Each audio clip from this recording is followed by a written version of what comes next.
Esse programa se chama Brasil Soberano. Ou seja, falou em dívida, falou em Brasil Soberano.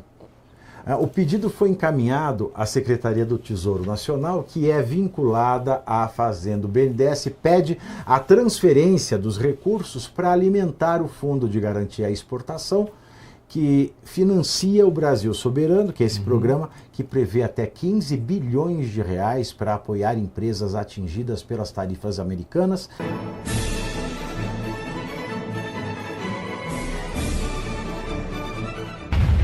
O Brasil abrigar e, de certa maneira, proteger, porque são nossos criminosos, disse o presidente Lula, grupos terroristas como o PCC e CV, que lavam dinheiro para a Al-Qaeda, que derrubou as Torres Gêmeas dos Estados Unidos. É claro que isso fica no fundo da consciência daqueles que fazem a política americana.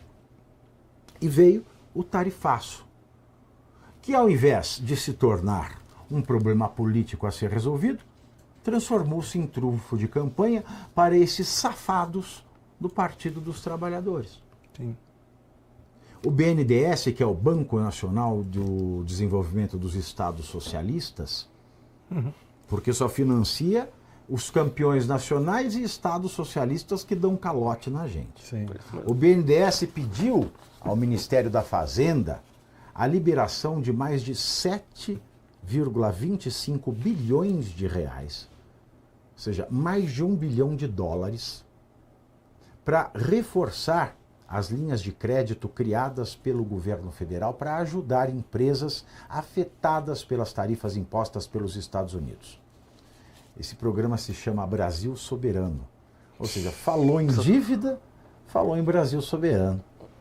O pedido foi encaminhado à Secretaria do Tesouro Nacional, que é vinculada à Fazenda. O BNDES pede a transferência dos recursos para alimentar o Fundo de Garantia à Exportação, que financia o Brasil Soberano, que é esse programa que prevê até 15 bilhões de reais para apoiar empresas atingidas pelas tarifas americanas, além da guerra no Oriente Médio e setores da indústria que precisam de ajuda para equilibrar a balança comercial.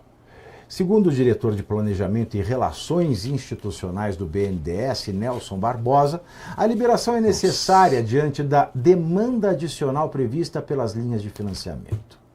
Ainda falando sobre o tarifaço, o presidente Lula pediu cautela e caldo de galinha com a aplicação da lei da reciprocidade contra os Estados Unidos. Porque até agora...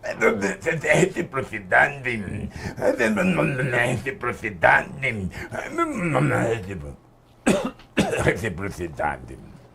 De acordo com auxiliares, o governo avalia como adotar a medida sem que isso cause impactos à economia brasileira, mesmo que a legislação autorize o governo brasileiro a adotar contramedidas para responder a atos unilaterais impostos por um país ou bloco econômico. A cautela foi demonstrada pelo ministro da Fazenda, Dario Durigan, que disse hoje que não cabe agora falar em retaliação do Brasil aos Estados Unidos. Você sabe que você fala do Dario? Eu lembro dele de papete. De quem? Papete em bornal e camiseta do Che Guevara. É mesmo? Lembro dele. Que ele foi meu colega de sala, de faculdade. Ele era riponga? Ele era riponga. Ele era riponga, Dario. É verdade, vem essa imagem na minha cabeça. Ele falou o seguinte, aspas, é uma palavra que está fora do nosso escopo, fora do nosso trabalho. A reciprocidade tem sido avaliada para ser usada na medida e no tempo correto. Fecho aspas, falou e não falou nada. Nada. O governo brasileiro, aliás, reconhece que os Estados Unidos devem aplicar na semana que vem uma tarifa adicional de 12,5% por falha em proibir a fiscalização e a importação de mercadorias produzidas com trabalho forçado, com condições análogas à escravidão. A principal dúvida do Planalto é se eventual tarifa aplicada ao fim desse processo será cumulativa à recente sobretaxa de 25%. É claro que será. Lógico. Será de 37,5%, óbvio. Sim. Na avaliação do colunista do Estadão, Fernando Schuller, que eu não gosto de dizer que é analista do Estadão. O Fernando Schuller permitam-me dizer, o professor Fernando Schuller é o maior filósofo brasileiro da atualidade. Filósofo é pouco. Fernando Schuller é o maior pensador da academia no Brasil na atualidade. Fernando Schuller é um gênio e merece ser ouvido. Então, segundo Fernando Schuller, que é o cérebro mais interessante que analisa a política no Brasil hoje, ele diz o seguinte: o governo Lula troca o pragmatismo que deve reger as relações institucionais pela retórica política em torno da soberania, e que as tarifas impostas pelo governo Trump são o resultado de um conjunto de atitudes locais. Ou seja, a culpa é do governo. Lógico. A culpa é do Lula. É sim. Já o ex-embaixador do Brasil em Washington entre 1999 e 2004, Rubens Barbosa Recupero, ele disse que o governo, a mídia e muitos economistas e empresários brasileiros têm uma análise equivocada sobre a estratégia dos Estados Unidos de taxar o Brasil. Rubens Barbosa vê na medida mais do que uma questão política ou comercial específica, mas sim uma mudança de posição americana quanto à sua política comercial para todo mundo. Aspas. É a lei da força. E há um detalhe: o mundo mudou e a gente não se ajustou ainda a essa questão. Hoje, o que prevalece é a lei da selva. Fecho aspas. E hoje, ainda nesse tema, durante um evento do governo federal no Rio de Janeiro, o Lula disse que os Estados Unidos não vão enganar a sociedade brasileira e que espera uma declaração de Donald Trump sobre o novo tarifaço para que ele também possa se posicionar. Vamos ouvir da boca do cachaça. Roda, alemão. Vocês percebem, companheiro da imprensa, vocês percebem que eu falei pra caramba e não falei do tarifaço. Não vou falar porque a notícia tem que ser o SUS. A notícia tem que ser as nossas carretas. A notícia tem que ser o tratamento das mulheres. Por isso, eu vou deixar para falar do tarifaço quando o Trump falar. Quando o Trump falar, eu falarei. Enquanto ele não falar, eu não falarei, porque nós vamos mostrar que contra o Brasil ninguém ganha mentindo. Ou é mais verdadeiro que nós, ou não vai enganar a sociedade brasileira. Segre, quanto o Brasil ninguém ganha mentindo, disse o maior mentiroso do Brasil. Comente, exemplifique. Não, ele está acostumado a mentir. Está acostumado a mentir. Mentira. Não, está acostumado a mentir. Mas, ó, quando tem tarifa, sabe qual é o maior tarifaço até o momento? Inclusive já adiantando. É o do governo federal. Sim, não, isso já tira isso. É o Lula que faz. Não, lógico, mas estou falando internacionalmente. Você tem, a partir do dia 6 de setembro, a China, quando as exportações brasileiras de proteína, ou seja, isso inclui o frangos, inclui carnes, inclui porcos, passar de 1 milhão de toneladas, vai cobrar 55%. China. 55% a mais. Não, a mais do que já é, a mais do que hoje. É. Sim, a mais então do que hoje. 60 e pouco. Sim. Aí você tem a União Europeia que proibiu a exportação brasileira de carnes. E o Lula só fala do Trump, que nós veiculamos inclusive aqui, na outra quarta-feira, na última quarta-feira. 62 vezes, 42 somente em 2026, o Lula se refere a Trump. Lula, Trump não vai falar porque você é irrelevante para o Trump. Agora, para a situação brasileira, só para explicar, somente 18% das exportações brasileiras serão atingidas para os Estados Unidos por essas medidas. E quando você vê que o BNDES quer dar um empréstimo, não está dando dinheiro, está dando um empréstimo.